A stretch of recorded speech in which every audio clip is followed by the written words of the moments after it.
Welcome everyone. I'm gonna try to do a brief reading. This is a reading that I drew for the collective, and the cards that I'm going to be using is the Tot Tarot by Aleister Crowley.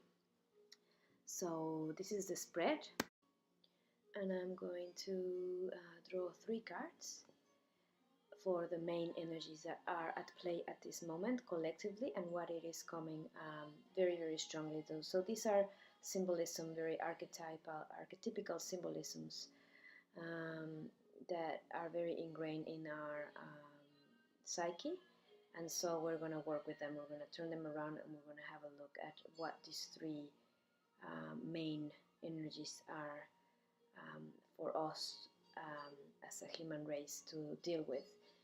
And how we can anchor these energies into the planet somehow and into our lives at an individual level.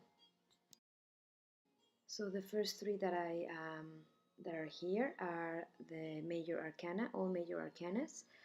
Number 13, the death and the energy of the scorpion. The number 21, the universe, the Hebrew letter Tau, and the art, which is also the temperance, the number 14, and the energy of Sagittarius. So now I'm going to put 4 cards at the top, which are going to indicate the why these energies are at play and what is the result that we want from them, what it is the mission or what it is the pathway that we must take to accomplish these energies or to anchor, receive these energies more successfully. So here they are, and we have a very interesting spread. Note that the middle card is sort of the final result, the major energy that it is at play. Call it the center, where the left and the right side of the first 3 spread is sort of like how they balance each other, or the both aspects of it, of the middle card. So the middle card doesn't have 2 cards on top, just the left and the right side. So let's start with the first one, number 13 of the arcana, death, change. The energy that is at play is the scorpion sign, which is encompasses the primitive energy of transmutation. You also see the symbolism of the fish and the serpent as objects of worship. The cults which teach the doctrines of resurrection and reincarnation, and so it's really representing time for transmutation, resurrection, leaving behind the old doctrines and the old ways. The skeleton and the scythe are very both Saturnian elements, and this figure, especially the scythe, is really cleansing and harvesting and getting rid of old paradigms, and the bubbles that rise from it in the right hand side represent new life. So this is very obvious that the card represents a shift. If you see the eagle at its head, it's its higher aspect. It represents exaltation above matter. So this card is all about a new beginning. But to go through the new beginning, we must let go completely of the old ways and the old doctrines and the old paradigms, and hence the number 13. So now I'm going to read the right hand card, and that is the art or the temperance card, the number 14, and this represents the highest form of alchemy, which is represented in transmuting objects, qualities, colors, and actually bringing together opposites. So the red lion becomes white, the white eagle becomes red. It has a connection to the lovers card, so the lovers join and fuse into an androgyne figure. So this is the consummation of the royal marriage, and we can see it very at the top. So using both elements of the fire and the water, the heaven and earth's energies at play, unification of polarities. The rainbow that is very present in the card as well is another stage of alchemical process and is representing the rainbow bridge and the event horizon, the 0 point energy when both energies join at the middle. And it is, the figure is underneath a very strong directive, which is visita interiori terrae rectificando invenies occultem lapidem, which means the visit to the interior of the earth in order to rectify towards the right path of a new way of life. So it is very strongly into going, and this is an internal process, alchemical internal process of unification of polarities, and also going into the inner three realms, inner earth, and finding the alchemical powers. Now, the convergence of these two main energies, that of change and resurrection, and that of the new alchemical process and union, result in the card of the universe, the number 21, and with the Tau letter, which means the end, the transcendence of space and time. It also linked to Saturn element, Saturnian element as the stability, and the earth element.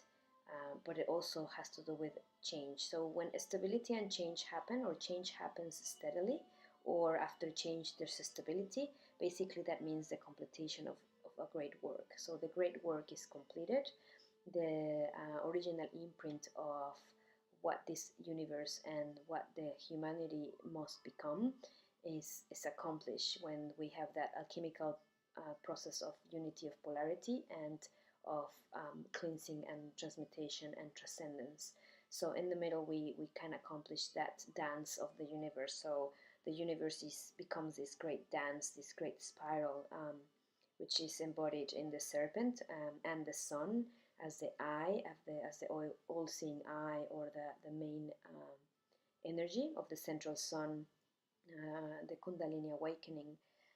This is also surrounded by all this very strong symbolism, the corners of the universe as the structure of it, and at the center also we find the wheel of life, the tree of life, and at the bottom we find the map of the alchemical elements.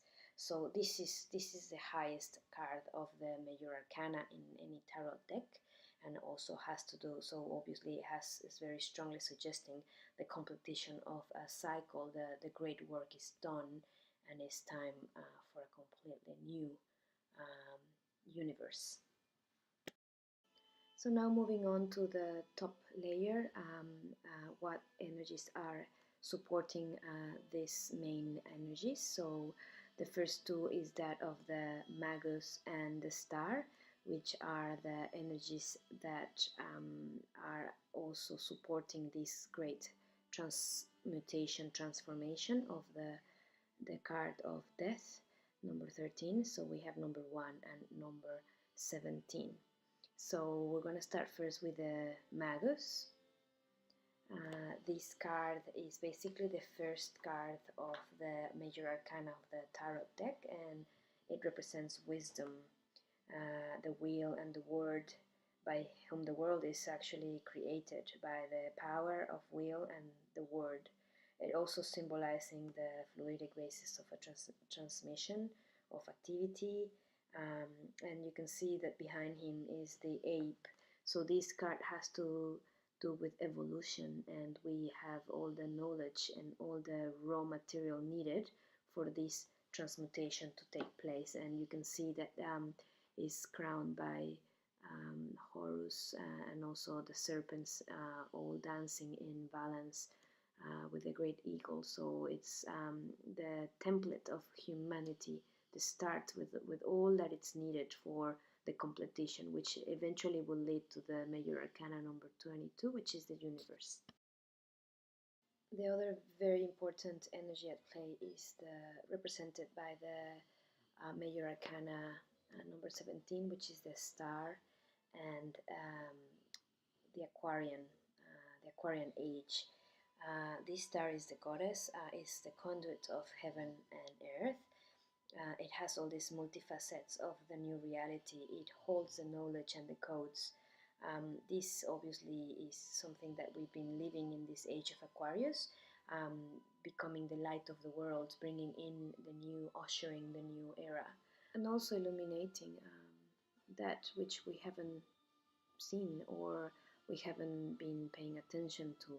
So it is a luminary of truth, and also represents the conduit and the embodiment of new energies being anchored into this new realm or reality. So moving to the right hand side, where we can see what's on top, the card of Temperance of Art, we have the Wheel of Fortune, number Arcana number 10, and we have the Hierophant, number Arcana number 5. So the card of Fortune, number 10, it talks about continuous change is the main aspect of the universe, is that continuous wheel movement. We can see very clearly the three forms of energy, that of intelligence and balance being at the top, that of the restlessness being in the left hand side, and then the destruction and ignorance at the bottom side, which is almost falling off the wheel. So we have, when we find the balance in these three forms of energy, we become integrated and everything becomes flow. So the Hierophant is the Major Arcana number 5, and it represents that cycle of 2000 years that we have been in, as establishing all our knowledge and all our ancient wisdom. It has the four masks or garlands of every mystery.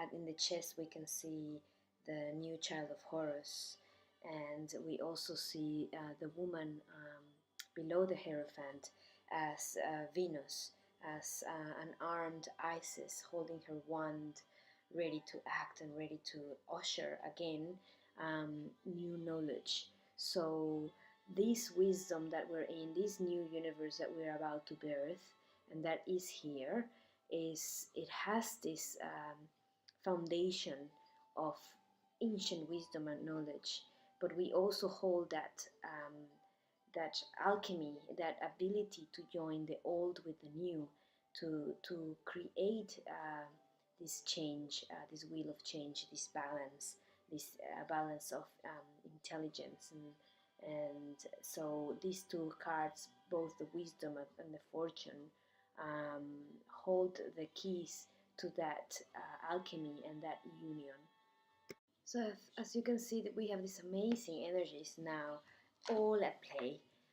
How we bring them into our personal life, well, it's all about allowing the transmutation, knowing that we hold inside of us all the knowledge and the wisdom, but also with a strong foundation of all the mysteries and all the ancient knowledge, to bring and usher the new light of the world and anchoring into this new reality, to bring this alchemy of union of polarities, feminine, masculine, and all this opposite into one, joining it into the rainbow energy, which means the inclusion of everything that exists, and become this dance, this universal dance of wisdom and action and participation and alchemy all together, so that we find this balance, and we complete the work that we are here to,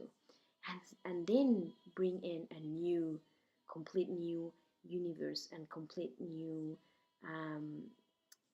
paradigm, and become the new consciousness and humanity. So thank you for listening, and if you feel guided for individual readings, this is how it looks like if I do a remote tarot reading. And so you can subscribe if you want to know a little bit more about what I do and what I offer, and to be up to date with the more readings coming in, or anything that I bring forward. You can also check my Facebook page, Light Code Activations, and the services are listed there. I also do some light language and receive some transmissions and codes to assist with planetary ascension. But I tell you right now, what I see, it's we're in it already, and it's also now time for all of us together to rise and to keep doing our work and keep awakening and keep giving the best we can. So it is a collective effort. All right, ciao.